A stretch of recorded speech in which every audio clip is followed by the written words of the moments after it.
We've all done it. At some point or another, all of us have either illegally downloaded a movie or watched it on a shady website.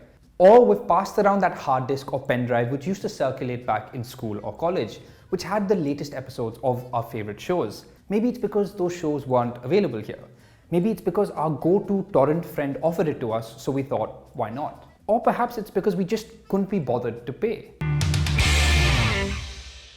SonyLIV's latest original series, Tamil Rockers, examines the human cost of that pen drive being passed around and the expansive, intricate and impressive operation behind it. The 8-episode Tamil series is a thrilling, dramatized version of the true story of Tamil Rockers, the pirated movie website which brought the Tamil film industry to its knees, illegally releasing blockbusters for free online, often on the same day they were released in theatres. The show follows the days leading up to the release of the fictional film Garuda, a highly anticipated 300 crore Bahubali-style pan-India film starring a fictional superstar, here called action star Aditya, who's quite clearly based on a certain massive star from Tamil cinema. 10 days before Garuda's release, the website Tamil Rockers publicly declares that it will release the film online, sending the producers scrambling to safeguard their magnum opus. Enter ACP Rudra, played by Arun Vijay, an ex-crime branch plays by his own rules officer who's used to dealing with murders, who's now tasked with heading the cybercrime division and bringing down Tamil Rockers before it's too late and they drop Garuda online. Director Arivazhagan's compelling storytelling frames this movie piracy story as an exhilarating, tense, edge-of-your-seat thriller bursting with swag and gangster movie-like grit.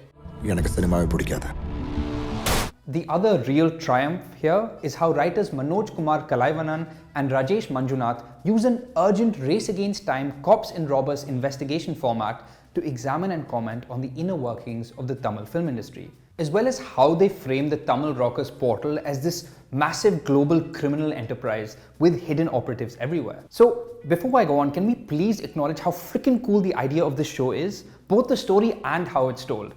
Okay, sorry, I really need to get that out. Let's carry on. Through its 8 episodes, Tamil Rockers takes us into the marvelous, magical, messed up world of the movies and what goes into making them, to show us how the show business sausage is made. To the extent that for anyone like me who loves movies about the movies and is obsessed with the industry and how it functions, I'd argue that it's next to impossible not to be fascinated. I was like a kid in a frickin' candy store. The show covers all the stops and just how fickle and heartless the industry can be. Every Friday the fates change and careers, livelihoods and lives can be catapulted to overnight success or be out on the streets. Or even how rival filmmakers try to pull each other down like squabbling children. Or even producers inflating the budgets of their films to create buzz. Or my personal favorite, massaging the egos of stars. In one of my favorite scenes of the show, during a preview screening of the massive pan-India release Garuda, we see the ass hat that is the superstar's micromanaging father tell the distraught director to remove 2 crucial scenes from the film because they make his son look bad, even though it would mean that the movie would no longer make any sense. Cinema isn't about logic, only magic, he says.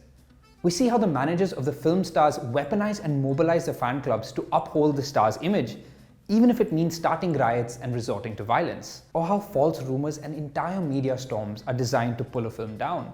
It makes you realize just how fragile movies really are in a film-obsessed country like ours, and how the simple idea of a director and his crew wanting to tell a story can get drowned out in the deafening noise, pointless politics and empty outrage. I couldn't help but think of Lal Singh Chaddha. But Tamil Rockers isn't a cynical show. It's a show that comes from a place of love for cinema and mainly explores how that love can be corrupted, weaponized and exploited, and just how blinding and destructive that devotion can be. And how even piracy in a twisted way can actually stem from a place of love for the big screen. There's even a small fleeting scene where the driver of a producer goes to buy medicine for his wife, and even there, the chemist slips him a picture of his son, asking if he can be considered for a role. Everyone is seduced by the movies. The writing of Tamil Rockers, however, isn't always seamless.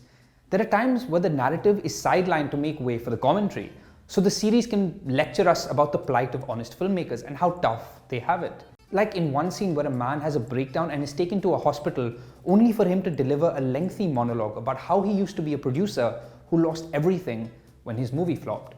But even in these more forced moments of shaky writing, They may not be entirely earned, but they're never not sincere.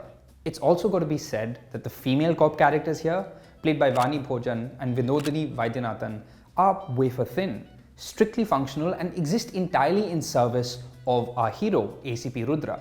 Early on in the series, his was a character I did have issues with. In the first leg of the show, he merely felt like a device to add a dose of masala and swag to the proceedings, as if he belonged in a different show. But the more I thought about it, the more I realized that it's actually pretty cheeky and wonderfully meta to have a larger-than-life hero cop lead a show that's about examining hero worship on screen. A masala hero investigating the world of making masala movies. Genius. Tamil Rockers is an absolute winner as both a pulpy investigation thriller and a thoughtful yet guilty pleasurist look behind the scenes of mainstream cinema and stardom. It's one of the most bingeable Indian shows I've seen in a while, and it's just straight up some of the most fun I've had watching absolutely anything all year. So would I recommend this show to a friend? Bro, I freaking can't wait to watch it again, of course I would.